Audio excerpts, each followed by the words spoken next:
All right, this unit we are going to be covering instrumentation and equipment.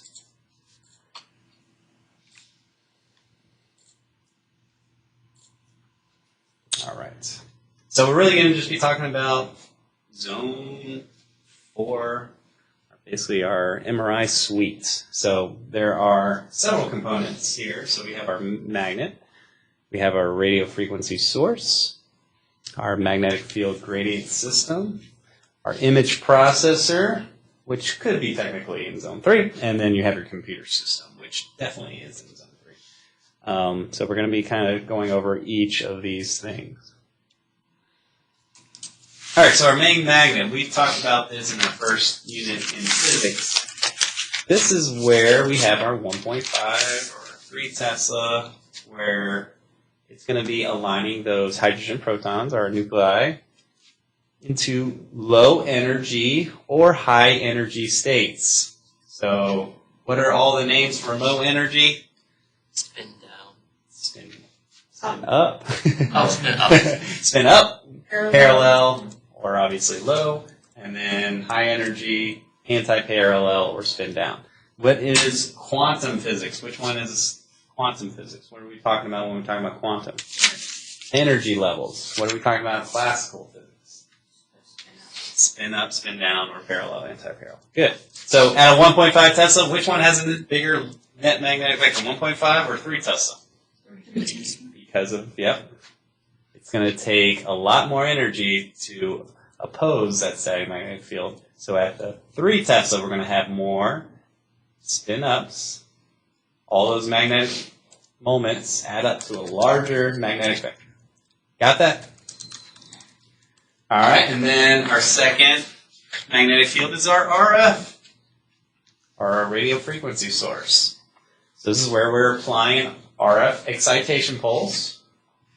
We're going to use resonance, so we're going to apply it at the same precessional frequency. We're going to put energy into those low energy nuclei, give them enough energy to oppose the static magnetic field, and it flips it into our transverse axis, because our transverse axis is where we detect the signal.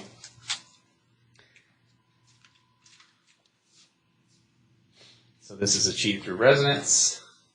The main thing here, we're going to be talking about RF systems require a transmitter and a receiver. So we usually have an RF transmit coil within the magnet, and then you have your RF receiving coil on the patient. Sometimes your coils that you lay on the patient can be transmit and received. So just be mindful of that.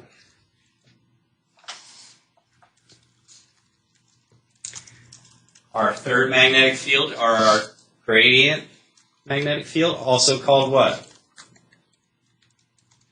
That acronym, 4 letters. Time-varying magnetic field. The gradients are time-varying, so they're turned on and off at different times. But you're going to have those in all 3 orthogonal planes, so you can see here our X gradient coils are going to be on the right and left of the patient. Our Y gradient coils are going to be on anterior posterior part of the patient. And then our Z gradient coils are going to be going head to foot. So you can see how those create our certain axes. Axes are different axes. What's the plural of axis? Axes. Axes? Yeah. So your different axes. So our X gradient coils, if they're on the right and left of the patient, what slice plane do you think we get with our X? Right and left. Right and left. So what slices go right to left? Sagittal. Good. So write that next to it. X equal our sagittal plane. All right. What about Y, where we have one anterior and one posterior? No. Thanks. And then our Z. What do you think? Axial. Okay. What about if we wanted just a random oblique slice? Say we're trying to get a perfect visualization of our abdominal, our thoracic aorta, which looks like almost like a candy cane, but it kind of sits at an angle in our body. How do you think we get an oblique slice? All of them? All of them, or at least two. So oblique slice equals 2 or more gradients turned on. Okay?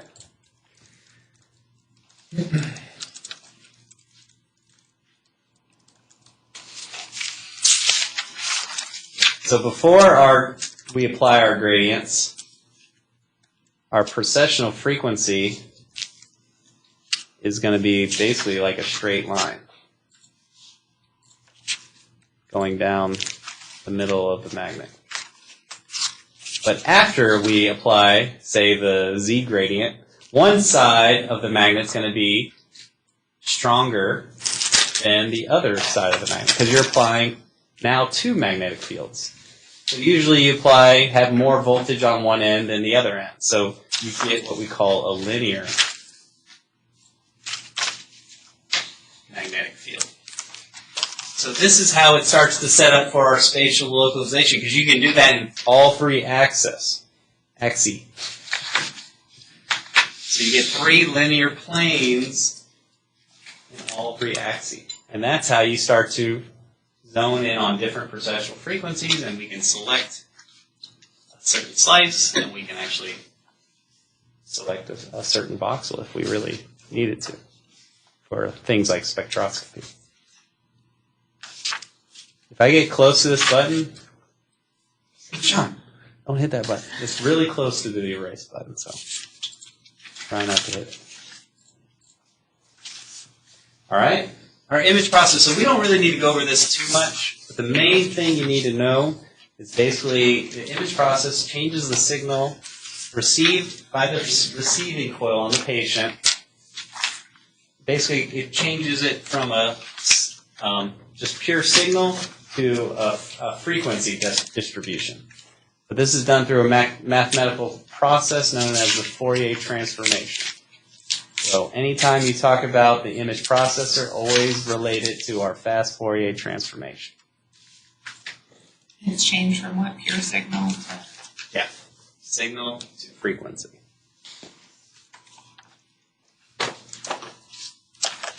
Signal from the tissues are converted into frequency. How many times those tissues appear?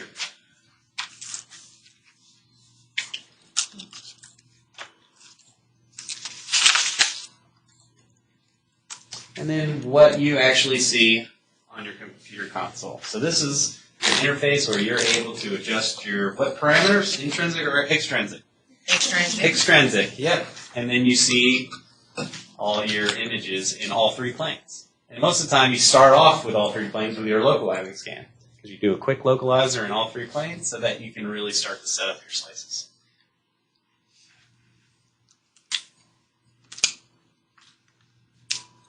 All right, so let's talk about our magnetic behavior categories.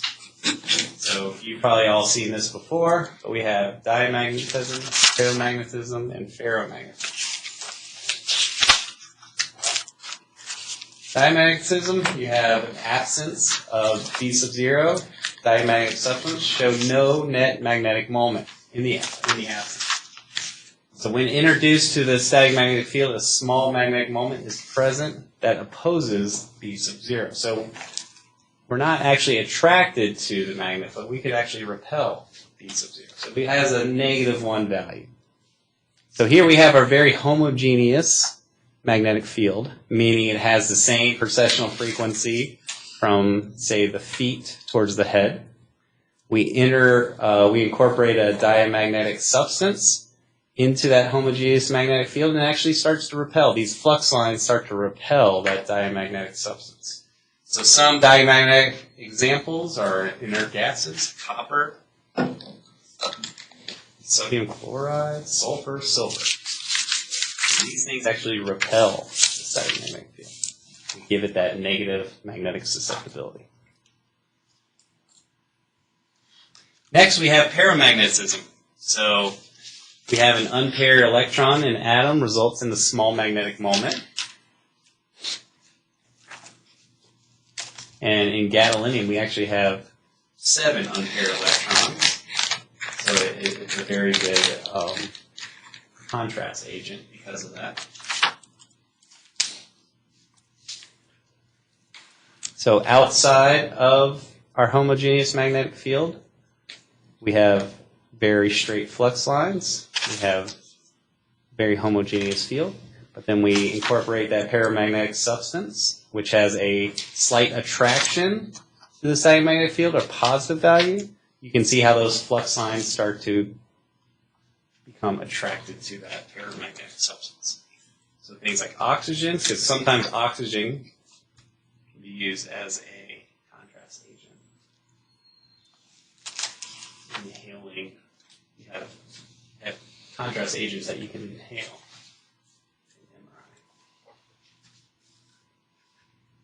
And then the biggest one is our gadolinium, and we call them chelates because gadolinium by itself is toxic to the body. So we have to add what we call chelates, which attach to the gadolinium and make it safe to be injected into the bloodstream.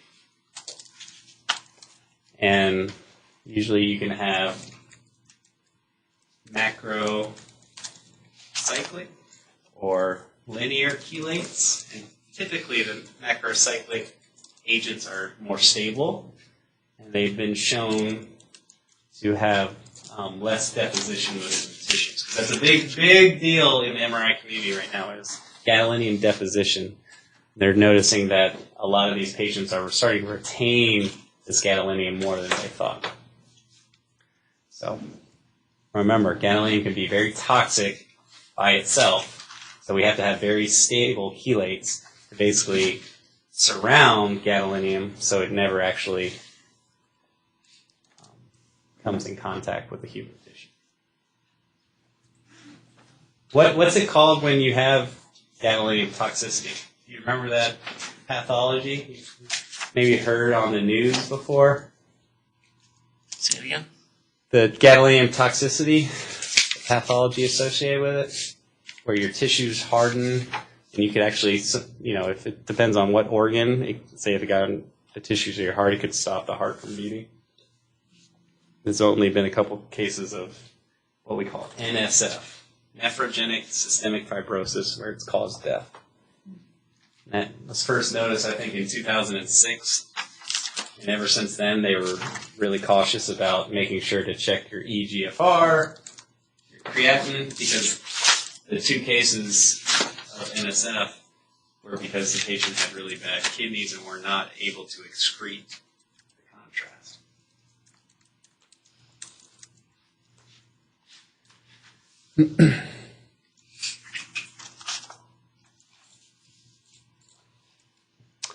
And then finally we have our ferromagnetic materials.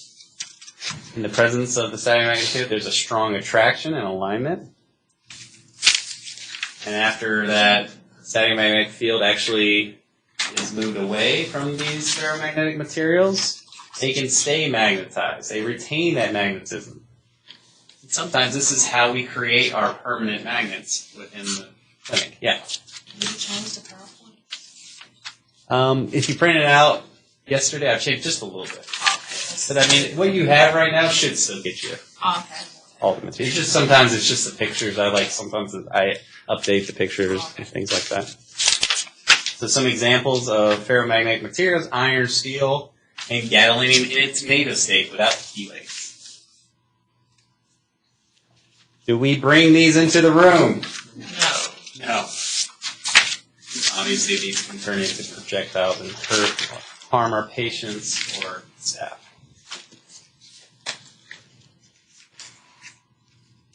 Let's remember our static magnetic field is measured in either Tesla or Gauss. What's the conversion? 1 Tesla. 1 to 10,000. Nice. And then I put down here typically what the Earth's magnetic field strength is. It is 0.6. So not very strong. But remember, Earth has a North Pole and South Pole, and it switches ever so thousands of years. Earth has net spin, creates a little bar magnet, big bar magnet, but not as strong as our Tesla magnets, obviously, because it's only 0.6 Gauss. Sometimes it could be measured in kilogauss, but I've never seen that. All right, types of magnets we'll see in clinic. We have permanent electromagnets, or solenoid, resistive, superconducting, which are also solenoid magnets, and hybrid, where you're actually combining a superconducting magnet with a permanent magnet. You kind of get best of both worlds. Which one is the one in the bottom corner here? What type of magnet? Superconducting. And typically, how is... Let's see here. Where's my line? Do we have a horizontal field or do we have a vertical field with superconducting? Horizontal. So that was one of the test questions, I think. So goes straight through the bore of the magnet, right? We have the north end pole here at the back, and we have the south pole here. So it's horizontal. So we'll talk about how some of these are a vertical flux line, magnetic field.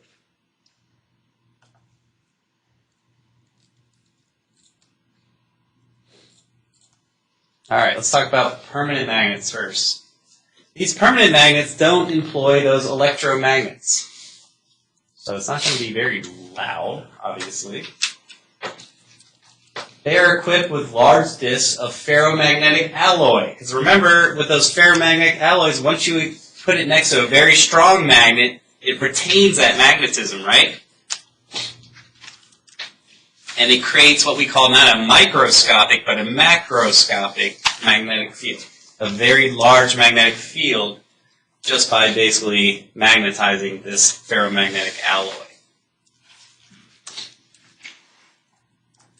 So the material used in paramagnetic magnets become permanent after they're exposed to the static magnetic field. Some examples of paramagnetic materials are iron, cobalt, nickel, but what's actually used in these permanent, I don't know why I keep saying paramagnetic, permanent magnets is alnico. Does anyone know what alnico is a combination of? Aluminum, nickel, and cobalt. Sometimes the aluminum is exchanged for iron. Good. Where have you seen that before? Physics. Some advantages of permanent magnets. So they require no power supply. So remember, you don't have all these electromagnetic fields coming into play, so you don't really have to have a power supply. Once the permanent magnet has come up, it has that magnetic field strength, you don't really need a power supply. And you don't really need the cryogenic cooling, so you don't need the liquid helium. So really no costs with those things, so low operational costs. We have vertical flux lines because these are considered open bore systems. So what type of patients would we typically scan on? Claustrophobic, maybe obese. You could even do some MSK procedures. Maybe they weren't able to manipulate the patient in a certain way. So this is, once again, vertical flux lines, open bore system.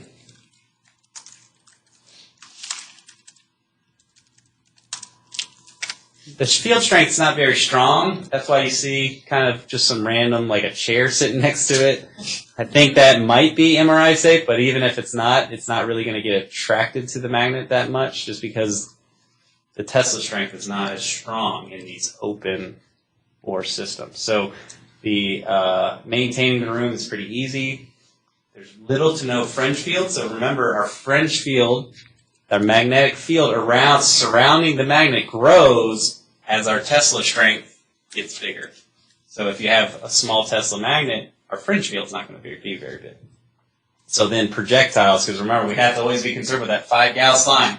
So remember, a 5 Gauss line is going to be really close to these magnets compared to our 5 Gauss line for our superconducting magnets. So projectiles are not as much of an issue. So once again, permanent magnets are also considered open system magnets. Some of the exams they might do: claustrophobic patients, obese patients, kinematic. Does anybody know what that means? Example of a kinematic study. Kind of like a floral study. Kind of, yeah, it's like moving. So you do like TMJs where you have it open mouth or closed mouth. Or like an elbow, they maybe want to see it bent versus straight. Interventional procedures, because you actually have to have all the coiling and all that stuff. So it's a little easier to access, say, the femoral artery of the patient while they're actually being scanned by the MRI magnet. Sometimes a lot of interventional suites that have MRI capabilities are these permanent magnets. Up at the main hospital, we have a superconducting magnet with our MRI room that they just kind of bring the patient out every once in a while just to kind of manipulate all the coils and wiring and all that stuff. So drawbacks, once again, very low field strength. So when we have low Tesla, we have low signal. These are very heavy, so sighting, or basically we have to think about the construction. We always have to put these like on the ground floor, because you know how some magnets, like at EP59, are on the 4th floor. All these magnets are very heavy. They have to be in the basement most of the time. And these cannot be turned off because they are permanent. So we still always have to be worried about locking the room, making sure nobody gets into zone 4 without proper screening. Next type of magnet, we have our resistive magnets. This is basically where the thumb indicates, if you do the right hand thumb rule, indicates the conventional direction of the current. So the current, if you have your right hand thumb, is going behind me here. And then the fingers, the curled fingers, indicate the direction of the induced magnetic field.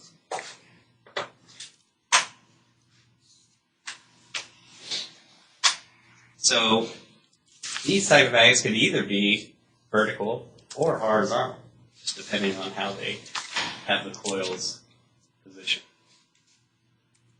So the fingers are the coils of the magnet. The thumb is the direction of the current. The magnetic field strength depends on how much current is passed through those coils. So it can vary. How much money do we want to spend putting current into those coils, basically? So our maximum field strength is less than or equal to about 0.2 to 0.4 Tesla. And these coils are sometimes, the amount of current passing through, it's restricted by the increasing temperature, because that could permanently damage these coils. So if we increase our current, we increase our temperature, our resistance, so we could possibly damage the coil. So we want to keep our current down, and unfortunately that keeps our Tesla strength down. And that, in turn, keeps our signal from getting very high. These high temps ultimately destroy the electromagnet. The advantage of this is we can actually turn a resistive magnet on and off. So you turn it on in the morning, you turn it off as you leave. So you don't have to worry about all those people coming in the middle of the night and turning up your MRI suite. The disadvantage is we're constantly supplying this with power, right? So high operational costs, and sometimes these have very narrow bores. We want to get as much signal, so sometimes we really reduce the size of the bore of the magnet. So we can't really do obese patients on this. All right. Then we have our solenoid electromagnets, which are basically like our superconducting magnets. This is where we have one wire wrapped to form many loops or turns.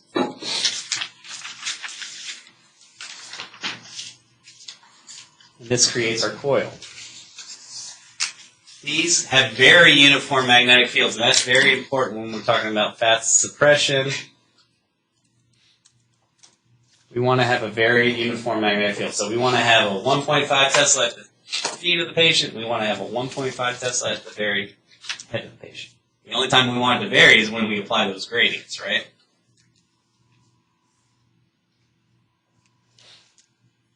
The strength of these magnetic fields are determined by how much current you have passing through the wire, the number of loops, and the distance between those loops or turns. So if you have more turns closer together, we get a stronger magnet. If we have more current initially passing into this wire, we get more strength, higher Tesla.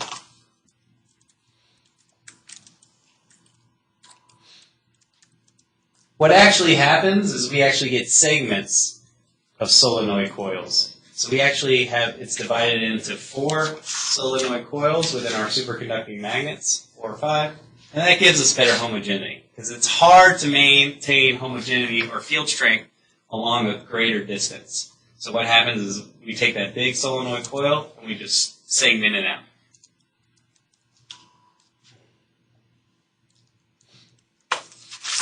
This high current is initially incorporated into this wire by a process called ramping up.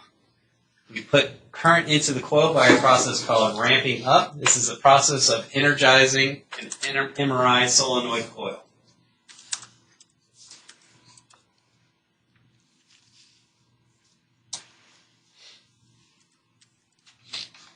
You said it's called ramping up? Ramping up, yep. The engineers, when they initially install it, they ramp it up. Sometimes it gets ramped down instead of quenching the magnet, because remember, if we quench it during an emergency, that magnetic field strength completely goes away, right? Say something happened, like a wheelchair got stuck to the magnet, but they don't want to quench the magnet altogether. We do a process called ramping down. So we actually ramp down the amount of current going into these coils to the point where we can actually pull that wheelchair off. It might be stuck to it so hard that we can't get it off, but if we ramp it down gradually, we can eventually pull it off, instead of quenching it completely, which is very time-consuming and costly. So an engineer could ramp it down. But the initial process is called ramping up. These coils are composed of different materials to withstand heat to achieve those high magnetic field strength. So most superconducting coil units are an alloy of niobium, titanium.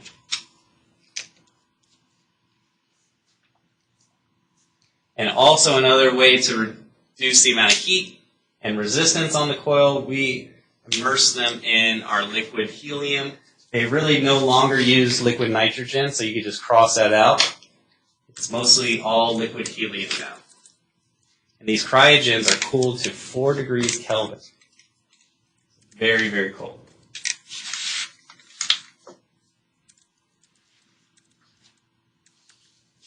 So anytime they're cooled down and using the proper alloy, we have 0 resistance on the coil. So once you ramp up the magnet, since there's 0 resistance, you don't have to add any more power into the system. So it's very low operational cost once you initially ramp it up. So we have very high field strength associated with our superconducting magnets, 1.5, 3, 7, 8. Gives us better signal, and we can achieve faster scan times when we have more signal to start with. And faster scan times mean the patient might not move in that short 3 to 5 minute pulse sequence. But we still know that they can still move. So we're still improving our scan times. So our power requirements are low, because once we ramp it up, you really don't need to add any more power. So we have low operating costs. But it's very expensive to purchase initially. We have to consider siting it. We have to consider just the magnet in general. We have to have the contract, service contract. We have to have the liquid helium. So it's very costly initially, but then hopefully there's really not going to be any issues after that. you might have to refill the helium every once in a while. So stronger magnets have larger fringe fields, so we have to worry about what? Projectiles, because our 5 Gauss line is going to extend out. And then those cryogens are expensive and require maintenance. We already talked about this. Our piece of ferromagnetic field runs horizontally. And then the FDA limits the field strength in clinical imaging. What's our FDA limit for all patients? 4. How about over 1 month of age? 8.0. All patients, 4. 4. Over 1 month, 8. 8. And then usually the stronger magnets are kind of more for research.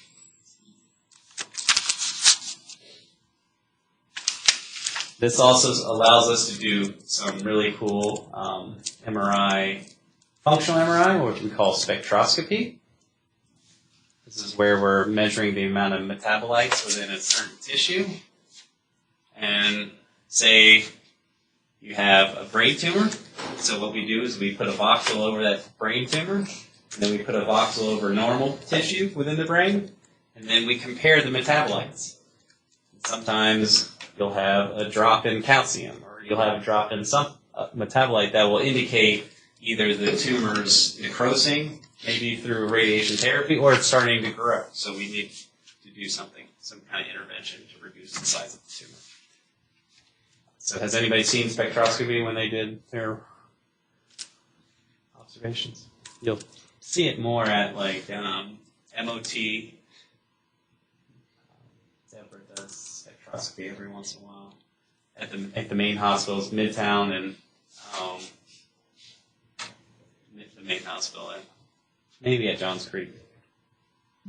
And echoplanar imaging. This is where not only the field strength is very strong, but our gradients are very fast, and they can switch it on and off very rapidly. And these are usually for our diffusion-weighted images. All right, and then our hybrid is our final type of magnet. Gives us best of both worlds. High field open magnets. So they do have systems now where you get all the way up to 1 Tesla, and you have that open bore system where you have a vertical magnetic field, but then you actually have what we have solenoid coils above and below the patient. Or sometimes you'll have a vertical magnetic field, and then you'll have a solenoid coil in the receiver coil.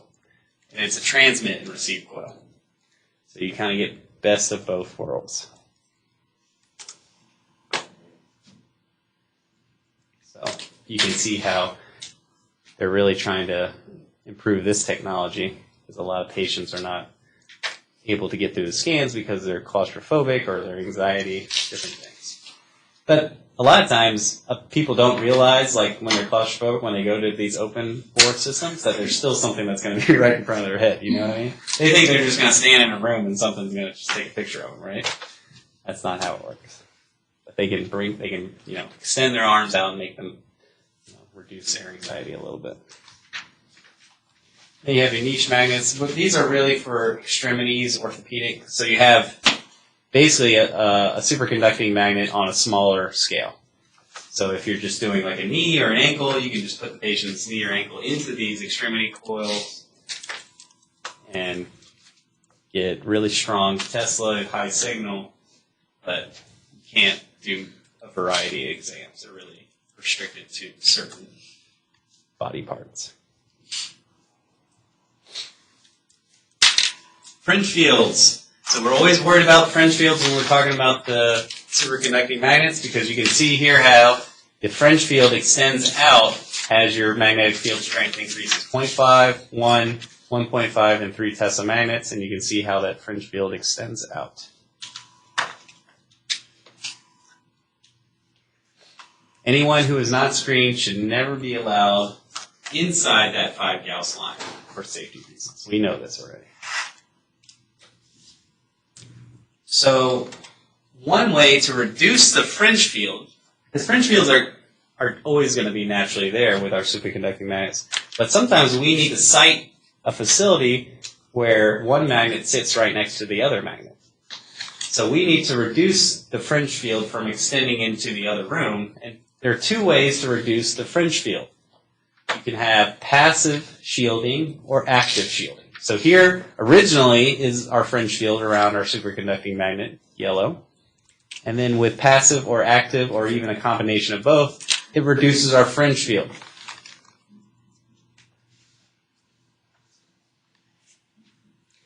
Passive shielding implies that there's no current. This is where you're surrounding the magnet or lining the magnet room with steel plates. Steel reduces the magnetic field.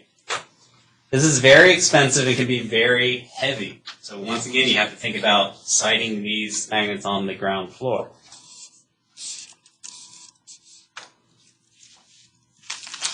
Active shielding,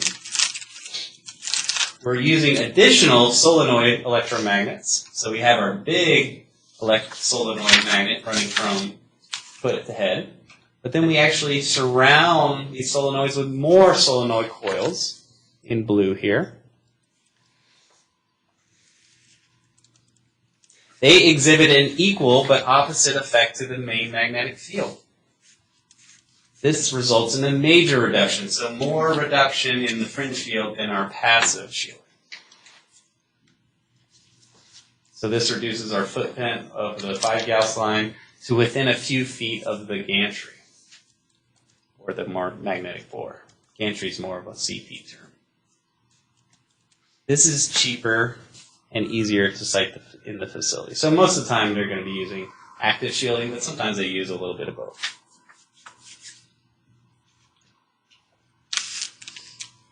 This picture I would really highlight because a lot of times you're going to have to, on the registry, not really label, but you're going to have to know from the patient out to the exterior of the magnet all the different parts of the main magnet. So I had a little saying for last class, and they seemed to remember it, but it was, really good students choose MRI. And so R stands for RF, and that's the coil closest to the patient. G for gradient coils, give us our spatial localization. Shimming coils give us our field homogeneity. And then our main magnetic field gives us our field strength.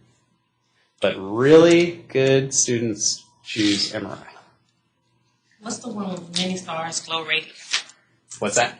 Many stars glow radiant. It was on a module. Oh, okay. So they probably just switched it up. So they went from the outside in. You see that? Many stars glow radiant. So whatever works for y'all. If you want to go from, it's both the same, but if you want to go from patient out, sometimes on the test they'll have you go from outside the magnet in. So good. So I have maybe 2 acronyms for it. So the C is just for the coils? Really good. Don't say C, just say choose. That's just something we added an extra word, but really good students. MRI. MRI.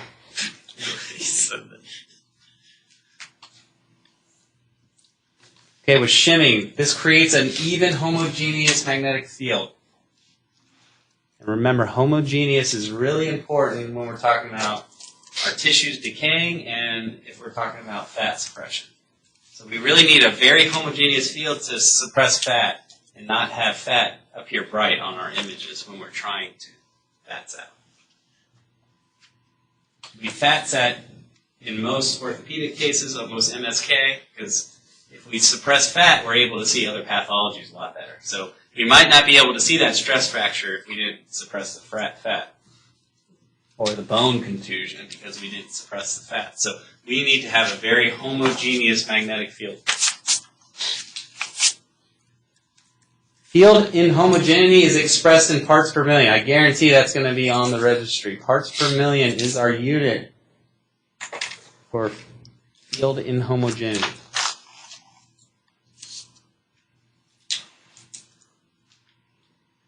And once again, this could be by passive or active shimming.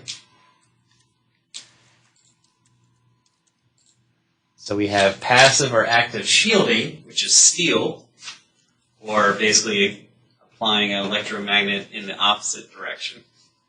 Now we have passive and active shimming.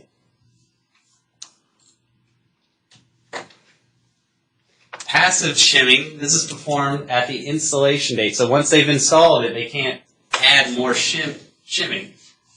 So it's installed when the magnet's put in, and it counteracts any inhomogeneity due to physical location of the magnet. So the magnet, just where it is in the hospital, there might be some other magnetic fringe field interacting on it. So we need to make sure that there's some passive shimming so that we have a very homogeneous field. So this uses metal discs or plates. And you can see that right here, these little discs and plates within the bore of the magnet. And what our physicist and our engineer do, they scan a phantom and adjust the physical metal plates and discs until the greatest level of homogeneity is achieved. So they want it below or equal to, less than or equal to 4 parts per million. That's usually what they have to get it below before the scanner is able to start scanning actual patients. But that is the engineer and the physicist's responsibility. So I'm pretty sure that will be on the registry too, just that you have to get it below or equal to 4 parts per million.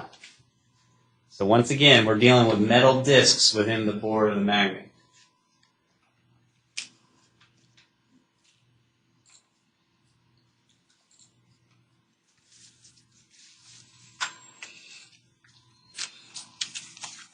Active, once again, we're having an additional solenoid magnet. This electromagnetic coil is used to shim the MRI environment for each patient, or even each sequence. So you can actually, sometimes you have to wait for the sequence to start.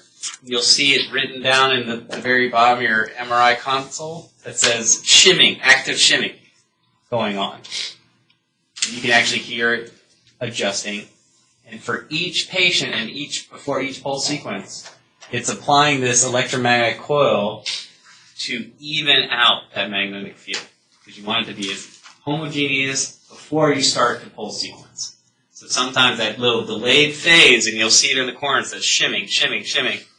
That's what's going on. It's making it as homogeneous of a field before you actually start the pulse sequence. So it happens between each sequence. So you can see here, so this is that unwanted inhomogenic field. And then basically these solenoid coils counteract it by almost applying it in the exact opposite direction, and it flattens out that field. Makes it very homogeneous.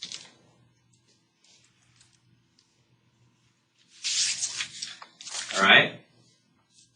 So we need to actually encompass the room with some kind of shielding too, to prevent any random RF signals from getting into the room. It could be from a radio station down the road. It could be from a monitor in zone 3 that's on, that's creating a little bit of an RF pulse that might leak into zone 4. So what we do to prevent any random RF shielding from getting into zone 4 that we do not want is we actually surround the entire room with copper. This copper cage is called the Faraday cage. Just like Michael Faraday, the law of induction, this copper encasing of the room is called the Faraday cage. And that's to prevent any external RF pulses from, say, a radio tower or a monitor in zone 3 from entering the scan room, because they can create an artifact on our image. So anytime this leaks into the room, let's write this down. So RF leakage equals what we call a zipper artifact on our image. And say if this was our image here, it's obviously just a picture of a room that's covered in copper, but say that's a brain, you would get these little things streaking across your image like this. Little zipper. And that's how, as an MRI check, you should be able to recognize any type of artifact and make the proper adjustments. And you know that, oh, that's not the patient, that's not something wrong with my actual scanner. What's happening is there's a random monitor outside in zone 3 that's somehow leaking into our room. So maybe there's the door opens at some point during the actual scan. Or sometimes they don't have the copper teeth around the door. So that's why it's so hard to open those MR scan doors, right? Because they have those copper teeth that actually match up. So you have to really pull that door to open.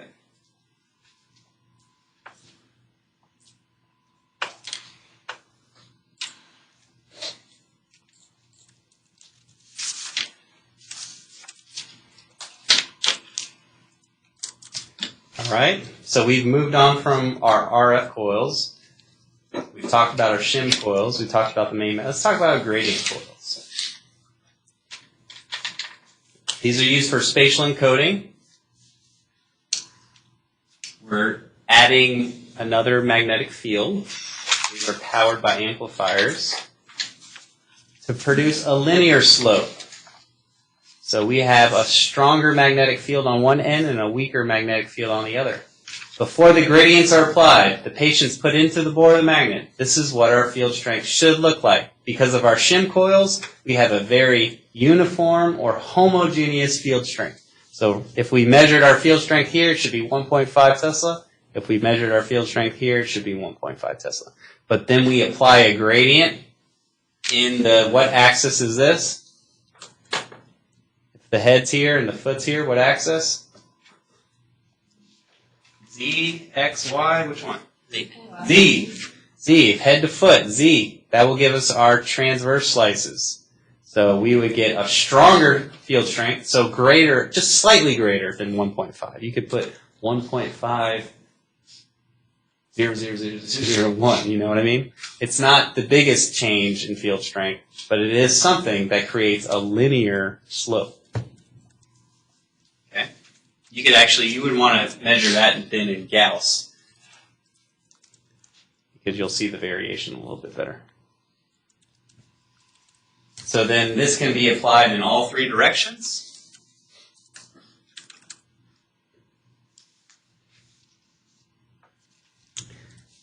And typically with your z-axis, you get your slice select gradient. And then with your x and y axis, that gives you your phase and your frequency encoding. And those sometimes switch depending on the shape of the body part. So usually you want your phase encoding direction to be the shorter axis. So for a brain, usually the width of a brain is a lot smaller than the length, A to P, of the brain. So your phase direction would be right to left, and your frequency would be A to P. And those correspond with the X and Y axis. And the reason we put the phase direction in the shorter axis of the anatomy is because the phase encoding direction is part of our scan time equation. So scan time, this is an equation you're going to have to learn, especially for parameters chapter. But scan time is equal to our TR, repetition time, times our number of phase encodings times next. Sometimes next could be NSA, number of signal averages, number of excitations, or number of signal averages. That's how many times we fill each line of K-space. We can fill it just once, so that number could be 1, or we could go back and fill K-space again on top of each line, get more signal, but that makes our scan time increase.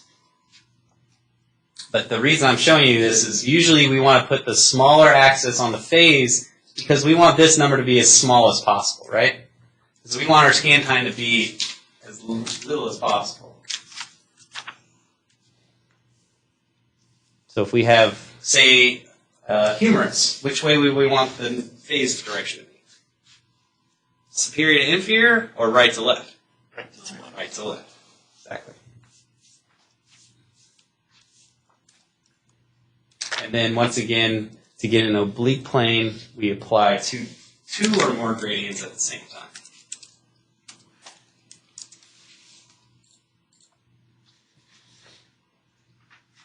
All right. So let's quickly go over this and we'll be done for today. So our gradients turn on and off very rapidly. So we have some definitions you just have to know.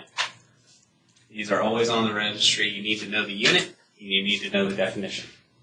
But it's really just how quickly our gradients get up to a certain amplitude, how quickly they go back down to zero, or maybe go in the opposite direction. Because remember, we always have two polarities. You always have, especially when a gradient is applied, you have a positive end and you have a negative end.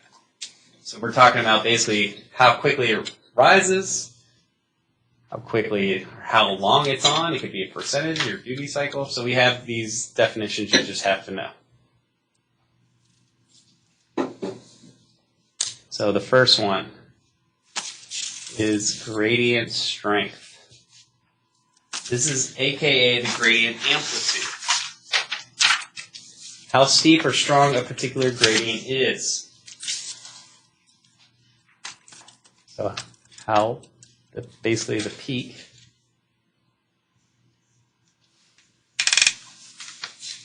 This is measured in millitesla per meter. So you need to know both units. Millitesla per meter, or Gauss per centimeter. So always associate Gauss with centimeter, millitesla with meter.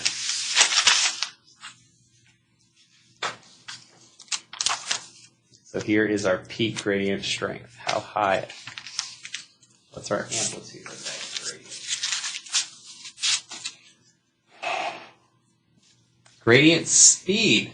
So if we can see the same figure here. So this is the gradient speed or rise time.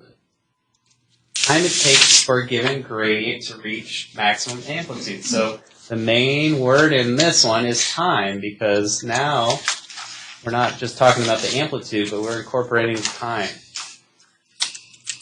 How quickly a gradient can attain a particular gradient slope. So this is measured in microseconds. So the rise time affects how quickly the gradient can be switched on and off, and this in turn affects scan time. So our newer technology magnets have better gradient speed, faster rise times. So our echoplanar imaging, where we need to quickly go from positive polarity to negative polarity, and we need to get all the lines of K-space filled in one TR period, we have very fast rise times.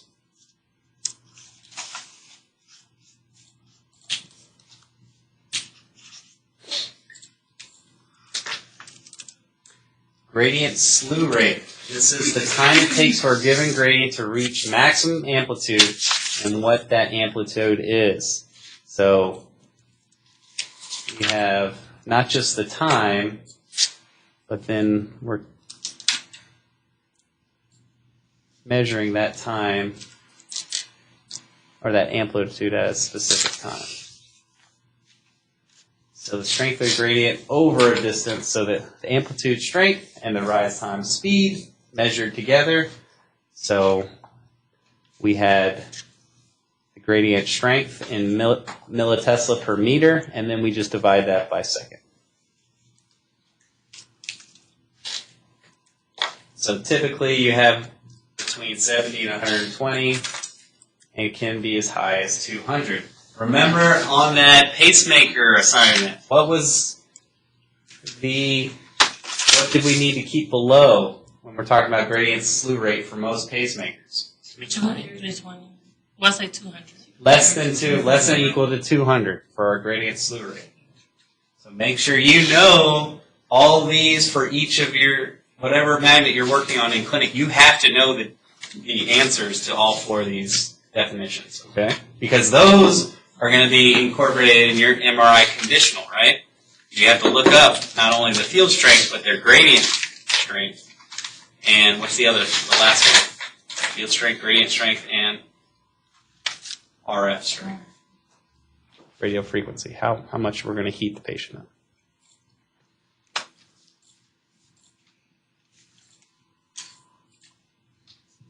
And then the last one we'll cover today is duty cycle. This is expressed in the percentage. And it's the percentage of time that the gradient is permitted to work. As the slew rate increases, the duty cycle also increases. So whenever these gradients are on, these gradients are heating up. So we want to be mindful of the percentage of the time that these things are working, just to not overwork the system. Overheat it. All right, so we'll stop there today. Any questions so far? You guys feeling all right? That's a lot, but it's stuff that you can understand. Anybody start reading the book? It's confusing you yet? Make sure you guys at least look at the book before you come to class. That way, if you have any questions, you can always ask me. Hey, the book, it's kind of confusing the way they word it. Maybe I could clarify something, because it's not the easiest of reads, but it is basically the most important book when you're studying for the registry. It's got everything in there. Okay?